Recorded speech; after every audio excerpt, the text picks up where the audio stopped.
Gallabuxur í flottu úrvali. Þátturinn í boði Jóðum Jóð.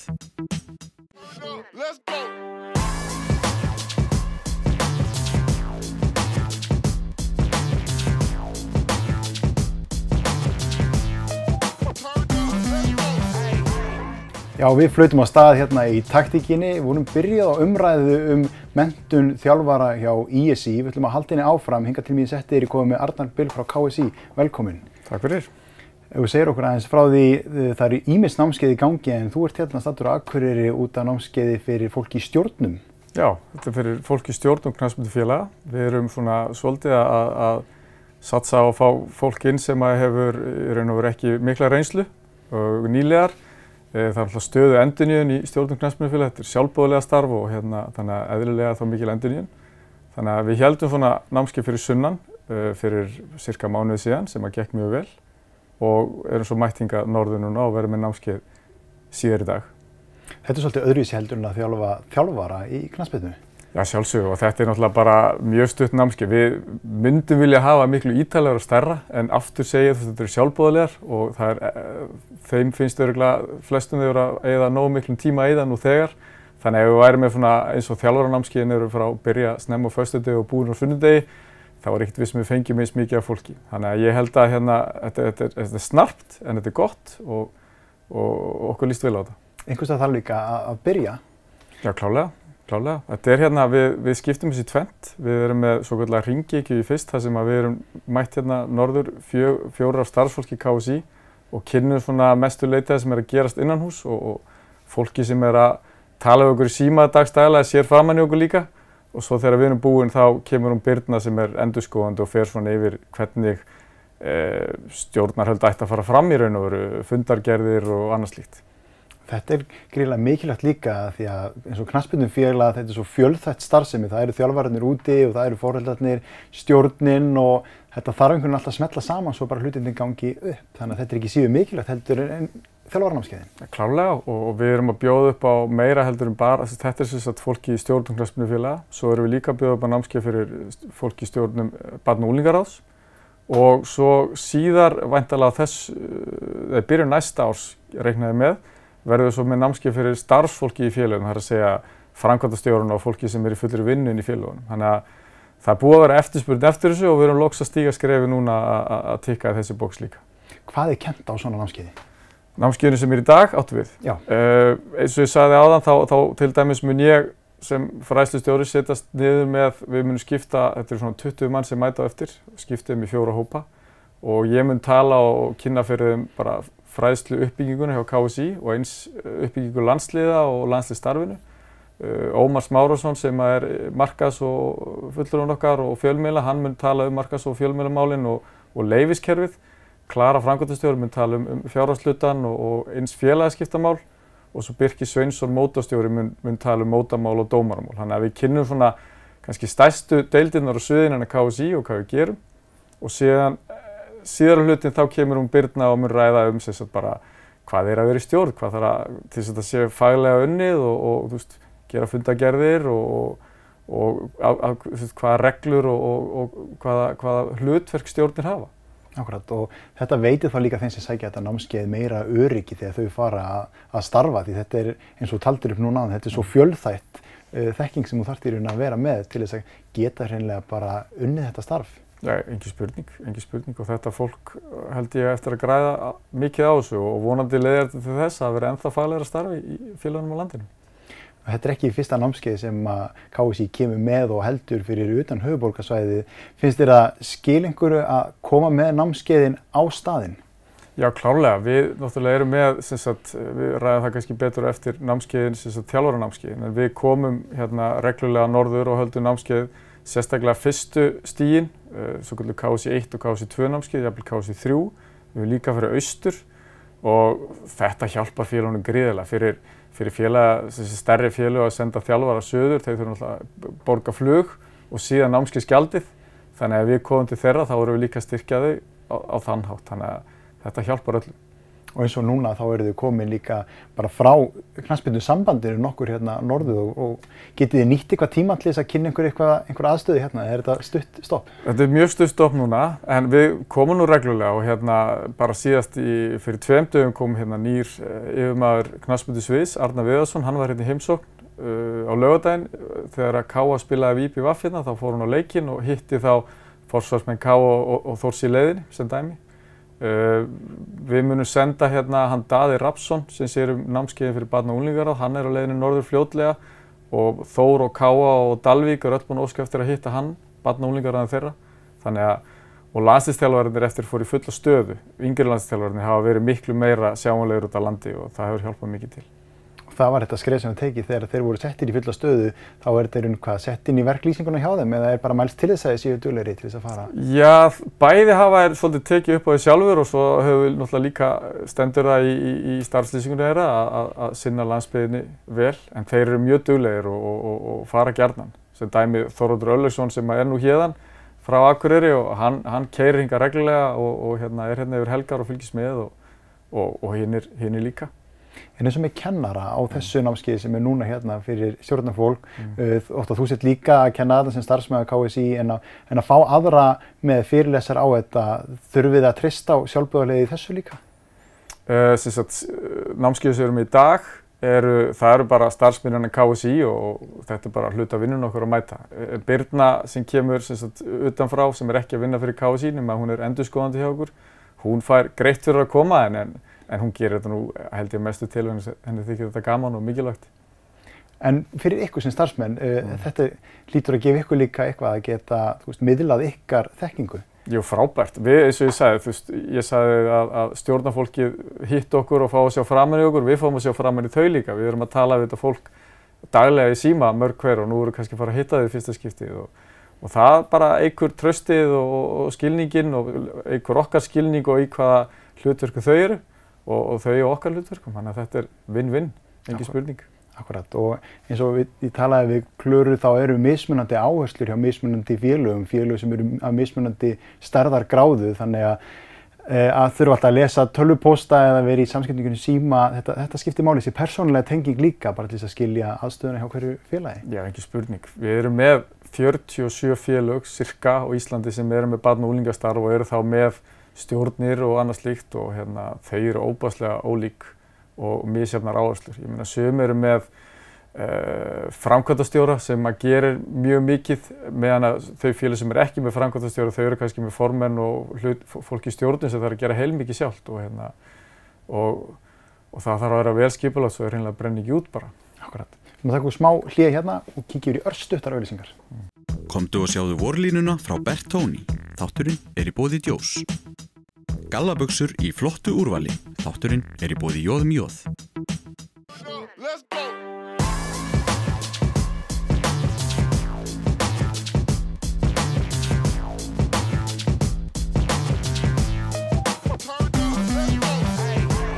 Við höldum áfram hérna í taktíkinni.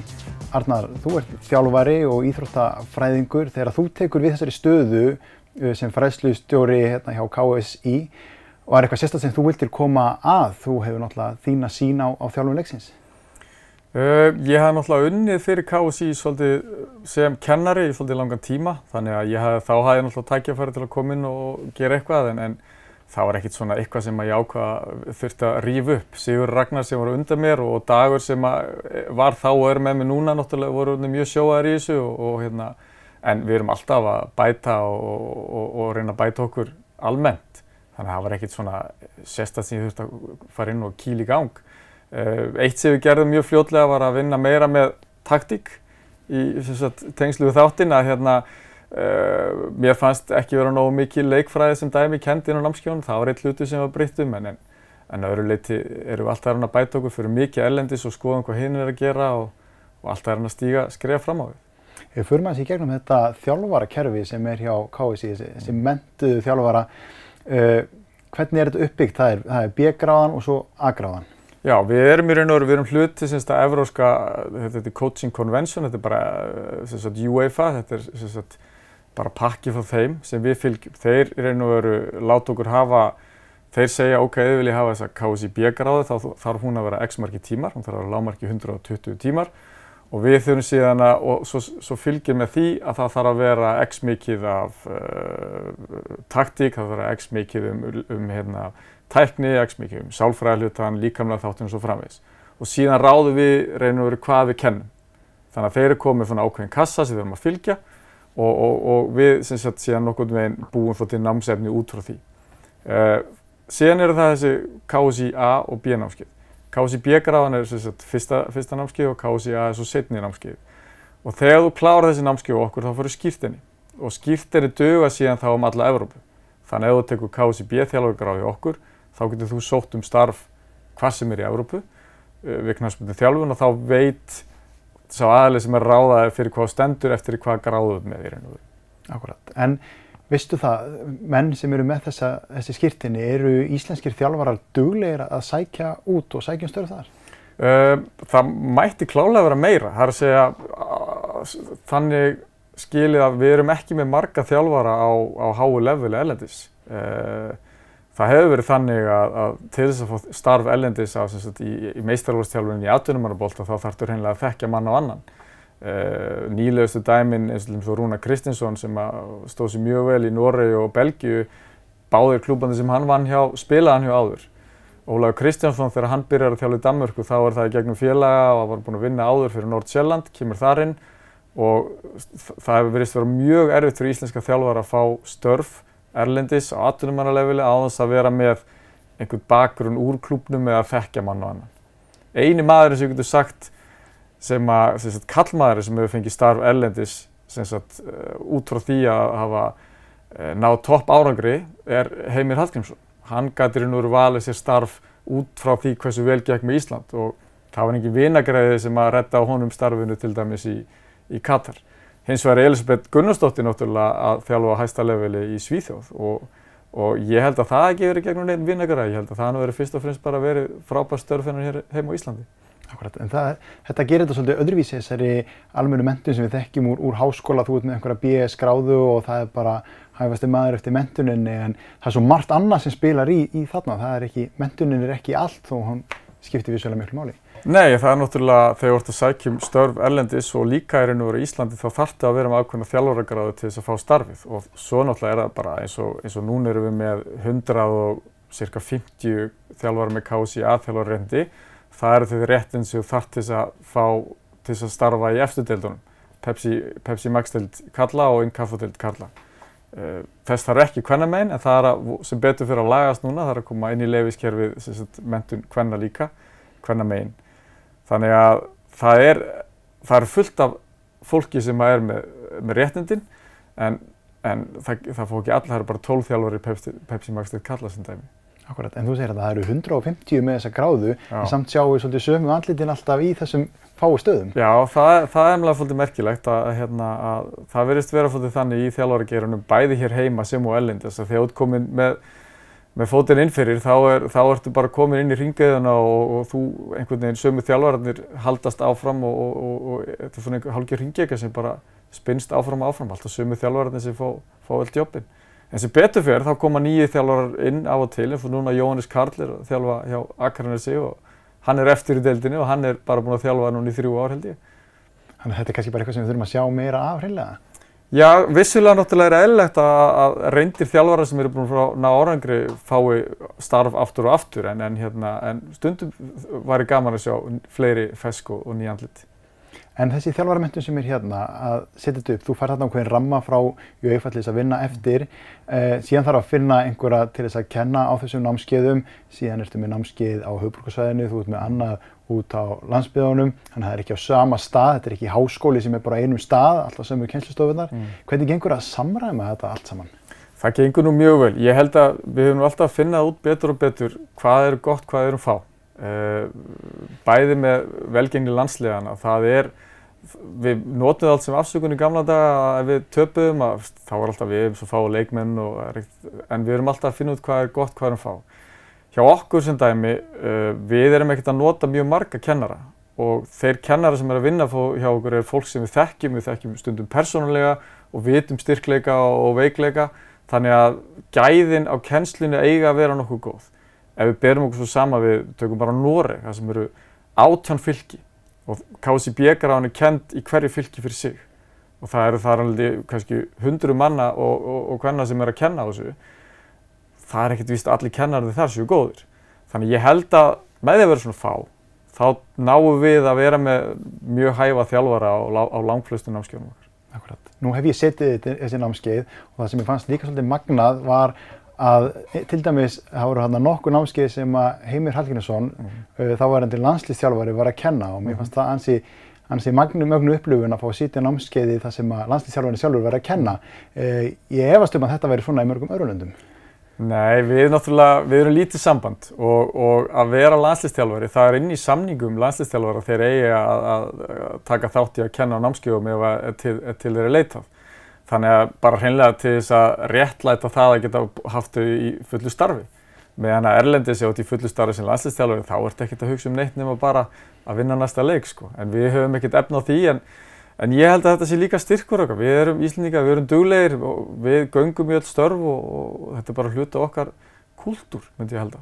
Akkurat. Við ætlum að taka stutt hlé hérna og kíkja yfir í smá auglýsingar. Komdu og sjáðu vorlínuna frá Bertoni. Þátturinn er í boði Djós.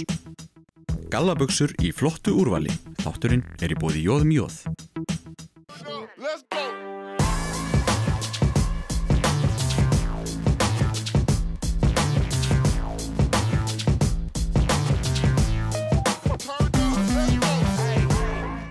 Og við hefjum síðasta leikhluta í þessum þætti.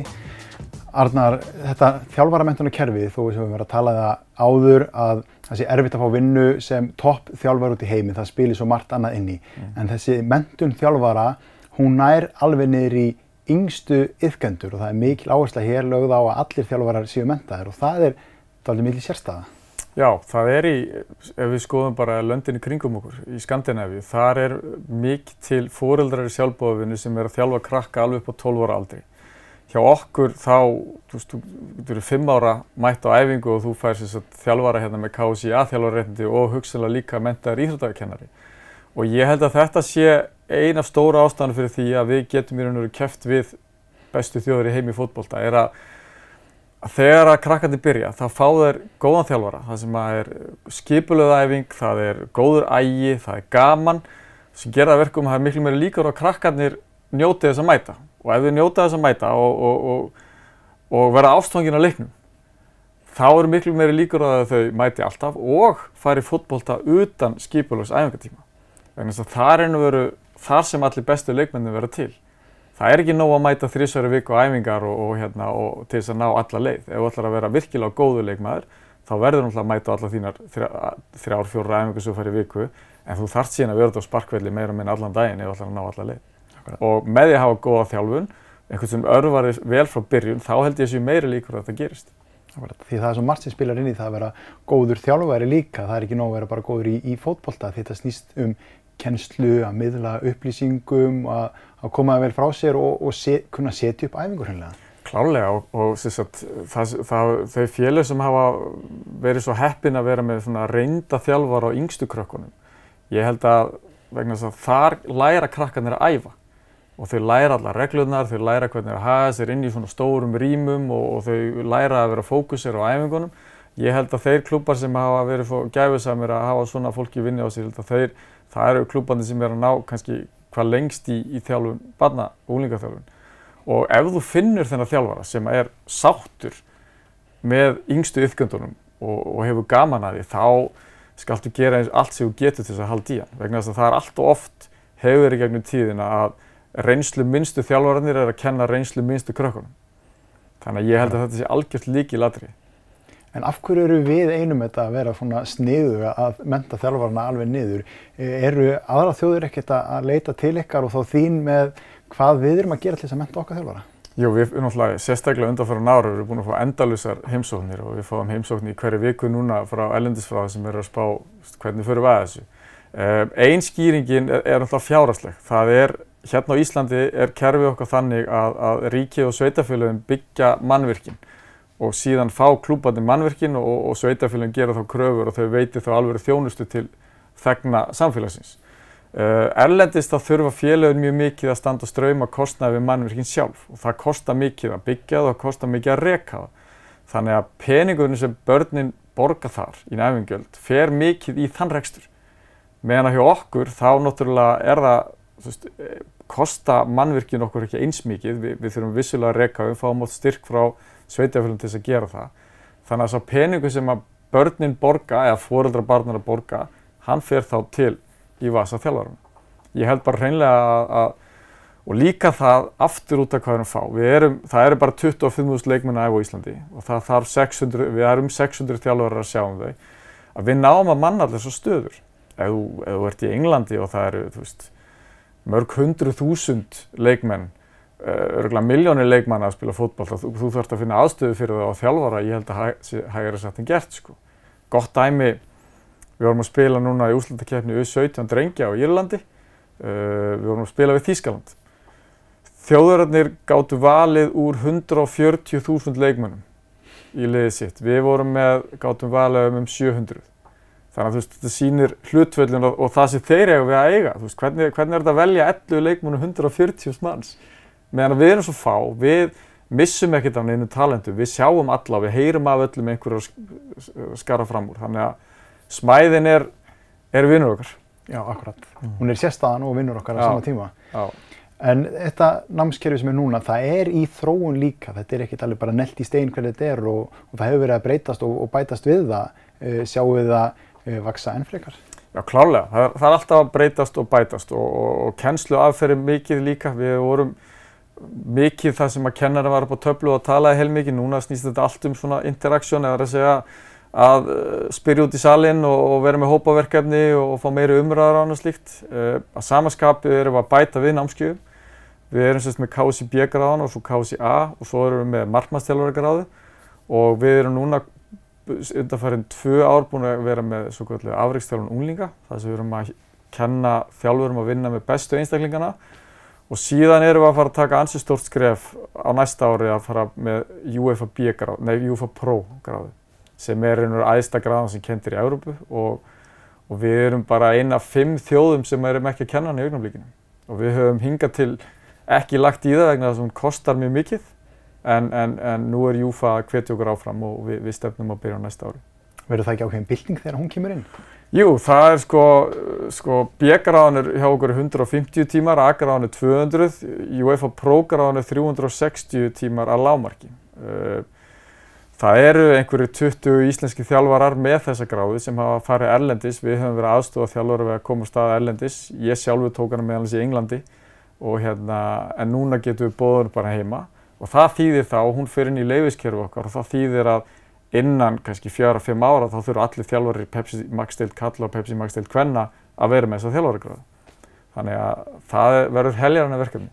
Man skildi líka ætla það að þegar að þessi menntun komin á þjálfarana í efstu deildunum að við sjáum þær deildir vaksa enn frekar fyrir vikið. Já, við sjáum alveg að professionalismin að aukast í deildunum. Sum liðin eru farin að æfa í hádeginu, allt árum kring og leikmennir eru einhvern veginn orðir nær og nærði að vera atvinnumenn og þá þurfa náttúrulega gæðin að hækka líka, bæði í þjálfurinu og utanumhaldinu og við höfum alveg helling inni. Við erum með mjög sérstakt keppnistímabil, við erum með 7 mánaða undirbúningstímabil sem annars staðar eru 6 vikur. Þannig að við þurfum að díla við það og við erum aðstæðan að batna, við erum að byrja tímabili fyrr og við erum alltaf að taka skref áfram og þurfum á svona hlutum að halda til þess að bæta okkur.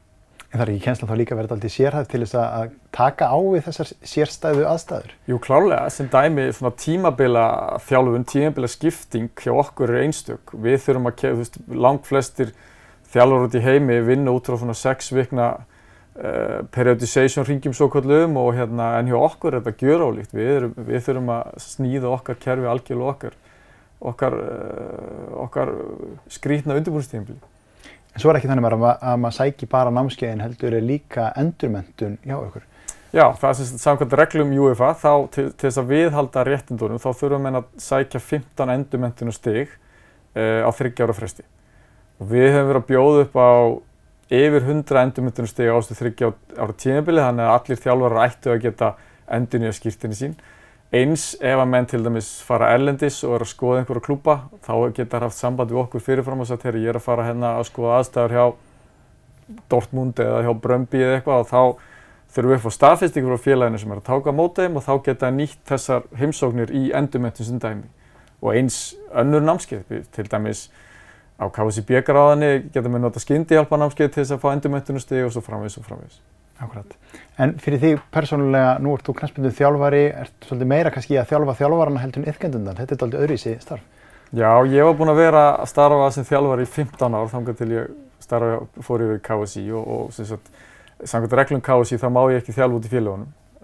Ég má koma eitthvað í landsliðsstarfi en ég hef ekki gert það hingað til, sem sagt í þjálfuninni og þetta er allt öðruvísi.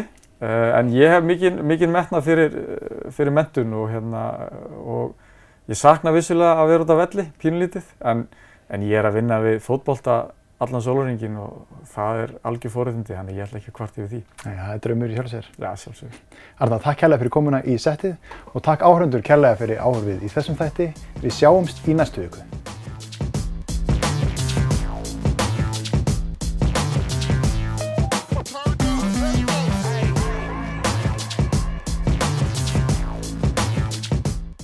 Komdu og sjáðu vorlínuna frá Bertoni. Þátturinn er í boði Djós.